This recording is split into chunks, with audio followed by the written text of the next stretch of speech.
sei porquê, mas o Paulo Rufino, meu orientando, é o primeiro. Enfim, deve ser o mais Caxias, né? Bom, é um prazer aqui estar diante da família. Tem o Paulo aqui, a mãe, né? A mãe e o pai.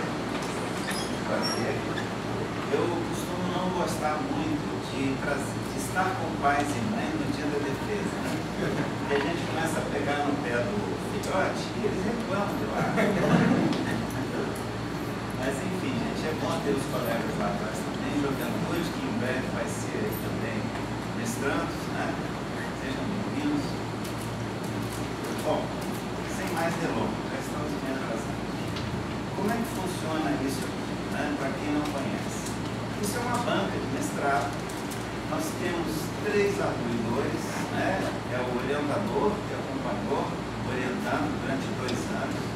Temos 2 apoiadores, né? Cada um deles terá uma temporada para poder arguir, debater, discutir com o Paulo. O Paulo abre a conversa apresentando a pesquisa que ele realizou. Ele, para isso, tem 20 minutos a meia hora. Depois, cada colega aqui também tem 20 minutos a meia hora para fazer sua reflexão, né? No final, eu faço minhas considerações, tá? E aí a gente pede que vocês se retirem um pouco. Haverá um coffee break aqui fora. Vocês fiquem lá aguardando a gente aqui analisar e tal, todo o processo. E aí a gente chama vocês para a gente dar o veredito final. Tá bom? É assim que funciona. E espero que vocês gostem. Espero que não seja chato essa juventude bonita que está aqui na frente. Tá bem, gente? Se ficar chato, é só dar uma saída. Não tem problema. Tá? Bom, então, Paulo, você tem a palavra. Eu já queria apresentar os colegas meus. Aqui do meu lado, o professor Alberto, que é colega nosso lá do Rio, né, do nosso programa de mestrado e doutorado, Estácio, e também o professor Célio Alves, que é professor da Universidade Federal aqui dessa cidade. Tá? É um prazer conhecer o Célio, poder falar bastante com você. É uma felicidade ter ele aqui com a gente, ter o nosso amigo Roberto, meu amigo de muitos anos. É um prazer. Já lemos, né? É um prazer estar aqui hoje, fechando com chave de ouro esses trabalhos todos nossos, né? Abrindo espaço para nós. Bom, então vamos ficar ali assistindo.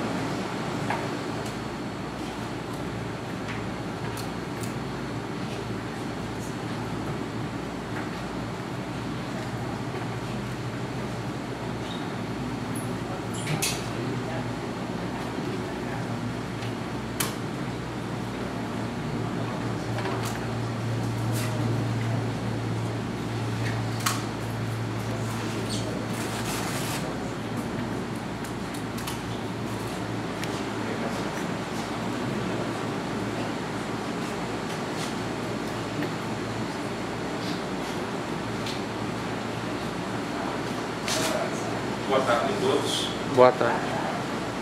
Mestrado em Educação e em Pesquisa em Tecnologias da Informação e Comunicação dos Processos Educacionais. O título da minha pesquisa, Formação de Professores para Docência Online, Desafio Comunicacional da Mediação Docente. Para contextualizar a pesquisa, de início farei uma introdução. E a introdução é sobre a expansão da educação à distância no Brasil, como ocorre o boom da EAD. E ocorre principalmente devido ao avanço da legislação. A Lei de Diretrizes Básicas da Educação, a LDB, institui, no âmbito das políticas públicas brasileiras, a educação à distância como modalidade educacional no Brasil. E favorece a iniciativa privada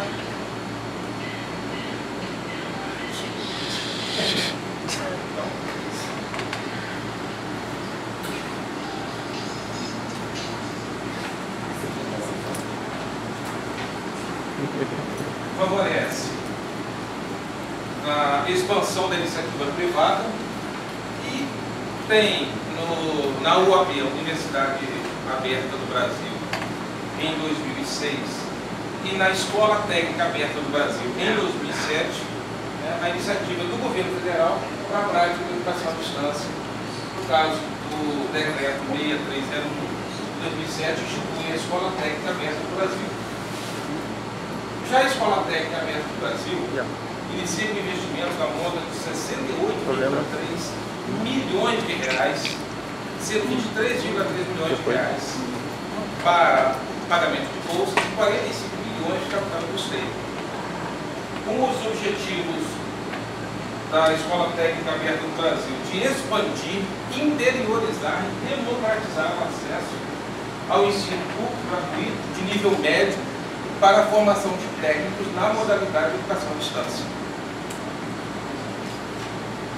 Porém, o programa inicia em 2008 aqui no Instituto, de forma pioneira, enfrentando dificuldades. A primeira grande dificuldade é a descrença dos professores da rede federal na modalidade de educação à distância. Descrença, principalmente devido à falta de conhecimento, mas também pela falta de formação específica para atuar nessa modalidade, de educação à distância. E aí é o ponto central da minha pesquisa. O que um professor, o que um docente precisa para atuar nessa modalidade de educação à distância? Ora, precisa conhecer um ambiente virtual de aprendizagem, suas interfaces, as suas potencialidades. Precisa construir um desenho didático favorável a esta modalidade, uma modalidade diferente, que nós não estávamos acostumados com ela, e reunir um conjunto de estratégias para enfrentar os desafios referentes a essa modalidade. Então, atento a essa demanda, o MEC deu início ao curso de formação de professores para a docência online. Esse curso ele se desenvolveu no ambiente virtual de aprendizagem mudo do MEC. Atuaram neste curso uma equipe pedagógica, professores formadores e 130 professores cursistas. Este ambiente tornou-se então meu campo de pesquisa. A minha pesquisa, o objetivo geral é investigar o enfrentamento dos desafios comunicacionais da mediação docente neste curso de formação. E os objetivos específicos? Levantar junto aos docentes que atuaram no curso como entendem as potencialidades comunicacionais do aula, utilizadas no curso, averiguar como o desenho didático e o uso das tecnologias digitais online contribuíram e corroboraram para deselar a modalidade comunicacional interativa da mediação docente e, finalmente, investigar as correlações entre as estratégias comunicacionais da mediação docente e a participação e colaboração dos aprendizes. O meu referencial teórico. Eu trabalhei com os seguintes conceitos de modalidade comunicacional: transmissiva, unidirecional e interativa, cibercultura, ciberespaço, interação, interatividade, hipertexto e complexidade e desenho didático. E dialoguei com os seguintes autores: Freire, Jesus Marques Barbeiro, Levi, Mohan, Santos, Silva, Tardif e Gotts. Estes os principais. Bom, com relação à modalidade de comunicação interativa e interatividade, a interatividade tem seu conceito formulado como a disponibilização consciente e mais comunicacional, expressivamente complexa, mas ainda atentando para as interações existentes entre os participantes.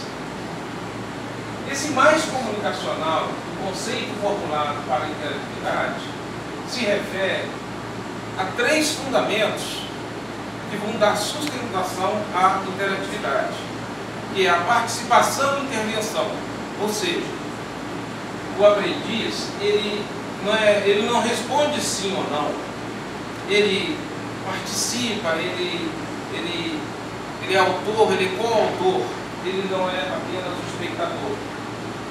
Um outro fundamento da interatividade e da sustentação ao mais comunicacional é a bidirecionalidade e habilitação.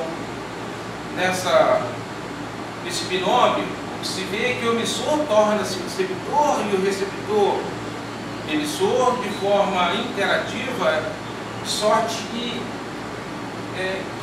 há uma bidirecionalidade na comunicação. E o terceiro conceito, que é a permutabilidade por terceiridade, em que o professor oferece uma rede de possibilidades para a participação, para a interatividade. Esses três binômios vão dar sustentabilidade ou mais comunicacional. E o expressivamente complexo refere-se à epistemologia da complexidade do Mohan, e da obsessão pela simplificação que se viu de separar o que é unido e unir o que é adverso, o que é diverso. Mas há de se dizer o seguinte: o conceito de interatividade não é um conceito de informática, mas é a informática que mais favorece a interatividade na cibercultura, na Web 2, na própria Web 2. Outro conceito importante discutido é a cibercultura e ciberespaço, as redes sociais, a Web 2.0, e é nela que encontramos a cibercultura. Cibercultura definido como um conjunto de técnicas, de práticas, de atitudes, de modos de pensar e de valores que se desenvolvem juntamente com o crescimento do ciberespaço. O ciberespaço como um meio de comunicação que surge da interconexão dos computadores. A cibercultura, o ciberespaço, as redes sociais e a própria Web 2.0 vão promover um rompimento paradigmático com a prática circular da mídia de massa, baseada na transmissão para a recepção ou para o receptor massificado. Na cibercultura, o emissor oferece um leque de elementos e possibilidades à manipulação do receptor. A mensagem é um mundo aberto, modificável, na medida em que responde às solicitações daquele que a consulta. E o receptor? O receptor é convidado à livre criação, e a mensagem ganha sentido sob sua intervenção. Nesse ambiente da cibercultura e do ciberespaço surge então um novo espectador.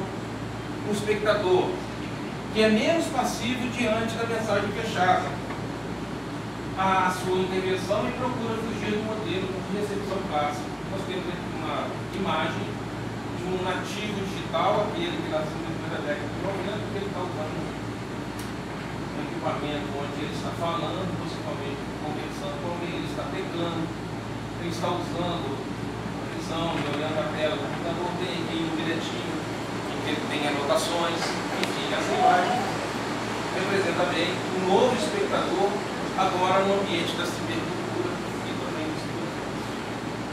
E o professor? O professor agora ele disponibiliza múltiplas experimentações, múltiplas expressões, uma montagem de conexões em rede que permite múltiplas ocorrências. Ele é mais um formulador de problemas, um provocador de situações, um arquiteto de percursos, um mobilizador da experiência do conhecimento. E sobre o desenho-idade, para a docência online. O desenho-idade é a arquitetura e desenvolvimento de conteúdo e situações de aprendizagem no contexto de um AVA, um ambiente virtual de aprendizagem. Este processo envolve a prática, o planejamento, sua materialidade da ação e a avaliação do projeto. Essas três etapas, aqui nessa animação, tem o planejamento, a arquitetura dos conteúdos e situações de aprendizagem no AVA, a materialidade da ação, ou seja, a execução do curso, a co-criação do sujeito do processo, enquanto uma obra aberta, como um território livre à exploração, é recursivo, vai sofrer a avaliação e vai voltar ao planejamento, a arquitetura dos conteúdos, é como um organismo vivo que se movimenta, e o AVA permite isso. A metodologia o paradigma adotado foi da pesquisa qualitativa, ainda que eu tivesse que utilizar alguns dados estatísticos, o campo, o curso de extensão para a docência online, a coleta de dados através da observação de entrevistas, os sujeitos, a equipe pedagógica, docentes formadores e docentes cursistas, e a técnica utilizada foi a análise do conteúdo. A análise dos dados. Agora é a etapa em que, após ter feito a análise e o acompanhamento, as entrevistas, as observações, eu concluí que, em relação ao meu primeiro objetivo específico, que é relativo às potencialidades comunicacionais do hábito do curso, ele permitiu e se utilizou das leituras sem hierarquia, ou seja, da multilinearidade. Lá eu disse, na minha dissertação, não linear, ou seja, multilinear. Permitiu também a integração de várias mídias, tivemos textos, áudios, vídeos e outros recursos.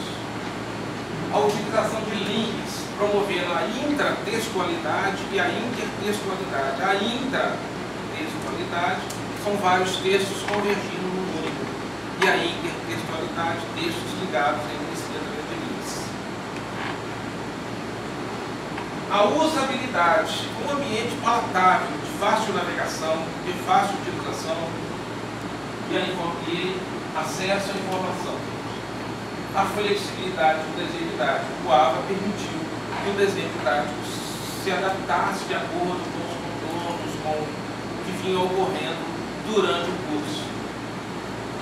Possibilitou também a leitura hipertextual. Essa leitura ela ocorre através dos links, principalmente. Eu uso até uma metáfora da hipertextualidade quando eu me refiro ao supermercado. Quando um grupo de pessoas entra no supermercado, cada um vai para um setor. Essa é a ideia do hipertextual.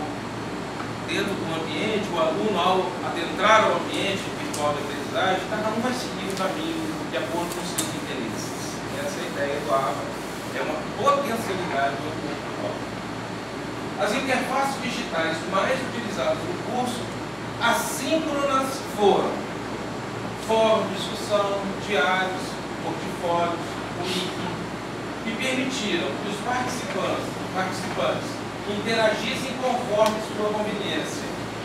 A intervenção do mediador de forma criativa, potencializar a inteligência coletiva, aos debates teóricos e práticos mais densos, enquanto que as interfaces síncronas, chats e mensagens diretas, permitiram a comunicação mais informal entre os sujeitos, no modelo todos, ampliar o espaço de participação, socialização e discussão sobre conteúdos, discussão em tempo real, construção de vínculos afetivos entre os participantes. Em relação ao meu segundo objetivo, da construção do desenho didático e uso das tecnologias digitais no ambiente virtual de aprendizagem, e como eles contribuíram, o desenho utilizado contribuiu para desenhar a modalidade comunicacional interativa. De início, pude observar que o desenho didático construído no curso, ele observava a usabilidade, ou seja, o trato foi um desenho palatável, uma apresentação de fácil navegação, a intratextualidade, intertextualidade, a multilinearidade e a integração de várias mídias, como vídeos, textos, imagens, som. Outra possibilidade interessante que foi utilizada no curso dentro do desenho didático foi a sugestão de elaboração de um template. A ideia foi propor aos alunos cursistas, professores cursistas, que elaborassem um template de um curso para a docência online, ou seja, organizassem, planejassem um curso. E isso foi muito bacana porque permitiu que experiências de várias regiões pudessem ser socializadas dentro do ambiente virtual de aprendizagem. A outra técnica utilizada dentro do desenho didático foi o estudo de caso. O estudo de caso foi criado um case, professor Wilson Rufino. né, de um professor bem sucedido na docência online no âmbito do programa ETEC Brasil. E este professor, e a proposição desse case era que os demais cursistas questionassem, contribuíssem, criticassem, elogiassem, sugerissem alternativa para os problemas apresentados. Foi uma forma potencial de usar o desenho didático. Então ele permitiu envolver várias áreas do conhecimento que conservam princípios conceituais, procedimentais e atitudinais. Ainda a possibilidade que utilizou da lei permite foi a convergência de vários suportes mediáticos abertos a novos links e agregações, a multivocalidade, uma coisa diferente que nós no presencial não estamos acostumados, que é a tolerância a diversos pontos de vista, né, os fóruns de discussão, vez ou outra surgiam embates com pontos de vista diferentes. Foi possível, com desenho a tolerância a esses diversos pontos de vista que vem. Assim, o desenho didático do curso campo de minha pesquisa viabilizou e incentivou a comunicação síncrona e assíncrona, mobilizou e incentivou uma rede de compartilhamento interdisciplinar, estimulou a participação criativa e colaborativa dos participantes, promoveu a autoria colaborativa, criou uma ambiência para avaliação formativa. Em relação ao meu último objetivo, a correlação entre as estratégias adotadas pelos docentes formadores e a participação e colaboração dos aprendizes, dos cursistas, há de se considerar de início a questão do perfil dos cursistas. De início, logo no início do curso, lá em Brasília, todos os cursistas foram convidados a assistir à apresentação e à proposta do curso. Naquele momento foi feito um diagnóstico do perfil, aplicou-se um questionário. Esse questionário tinha uma série de perguntas que me possibilitou fazer um mapeamento do perfil dos cursistas. Esse mapeamento trouxe para mim informações relevantes e que eu apresento agora, que eu coloquei aqui no gráfico, mas chama a atenção o fato de que mais de 90 dos 130 cursistas tinham mais de 30 anos, ou seja, eram políticos digitais. Segundo, 58% dos cursistas tinham pouco conhecimento ou nenhum sobre o Moodle, sobre o ambiente virtual de aprendizagem, e obviamente as suas interfaces. E coloquei aqui um gráfico que a expectativa desses cursistas, na sua grande maioria, 65% era adquirir conhecimento sobre a vida, ou seja, pouco conhecido. Tratava-se então de um perfil de cursista adverso, porque não conhecia o ambiente, não conhecia as estratégias, as interfaces e as potencialidades. Bom, a partir disso, o que se pôde perceber é que a correlação estatística entre a participação do cursista e formadores foi positiva e próximo de 1, seu valor máximo. A correlação é uma função estatística. Ela varia de -1 a +1. Quando duas grandezas, duas variáveis se correlacionam, ou seja, estão diretamente proporcionais, ela é positiva e próximo de 1, e inversamente proporcional, negativa e próximo de -1. Neste caso, o que denuncia essa correlação positiva e próxima de 1 é que os cursistas eram essencialmente reativos. Eles reagiam à ação do formador. Eles só reagiam. Se o formador não participava e não instigava, ele não participava. Eram reativos. Em consonância, obviamente, com o perfil que foi levantado e apresentado anteriormente. E, obviamente, ocorreu foi que as atividades propostas pelos formadores, das atividades propostas, 35% delas pretendia que os cursistas participassem. Negóciozinho. O que ocorreu na prática? Apenas 4% dos cursistas efetivamente participou das ações propostas pelos formadores. Isso denuncia, obviamente, mais uma vez, que eles eram reativos e ainda sofriam de um outro mal, que eles muito liam, visualizavam, mas pouco participavam. Eram tímidos, estavam inseguros de participar, de contribuir, de colaborar, de criar e complicar.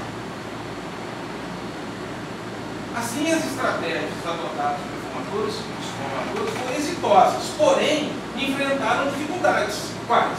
O perfil de migrantes digitais, o ranço transmissivo da formação inicial. Boa parte desses professores se formaram na escola no modelo de transmissivo, onde o professor é o falar ditar do mestre e ele passivo, escutando, sem participar, sem criar e colaborar.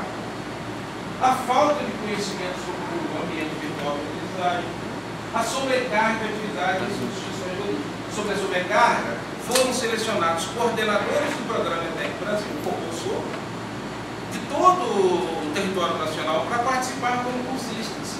Mas esses coordenadores já davam aula no presencial, atuavam no programa e agora estavam fazendo um curso de formação para docência online, ou seja, estavam sobrecarregados. Revelaram a modalidade comunicacional interativa do curso, as wikis produzidas, o glossário, os portfólios construídos, os relatos favoráveis dos cursistas ao final do curso. Finalmente, a partir da observação das entrevistas, foi possível, e elas desvelaram a comunicação interativa estabelecida no curso, a utilização das interfaces do ABO como potencializadoras da interatividade, o desenho didático enquanto uma aula aberta, um território a ser explorado, e algumas estratégias que foram adotadas considerando o perfil adverso dos cursistas. E uma delas que eu relatei, fruto da entrevista com os formadores, é que este formador se denominou de feitinho. A ideia deste formador foi o seguinte: como a participação era pouca, fechou-se um pouco aquela obra aberta que o desenho didático construiu, direcionou mais a participação dos cursistas, do tipo, um cursista comentava a mensagem do outro. Essa era a orientação. Que comentava do outro, ou seja, um comentava a mensagem do outro. Era a atividade. De início, o professor, com uma luz forte, o docente formador, estava incentivando a colaboração, a interatividade, a comunicação entre os cursistas. Quando essa comunicação, essa interatividade se consolidou, se estabeleceu, o professor vai agora, aos poucos, saindo de cena e deixando que aquela interatividade continue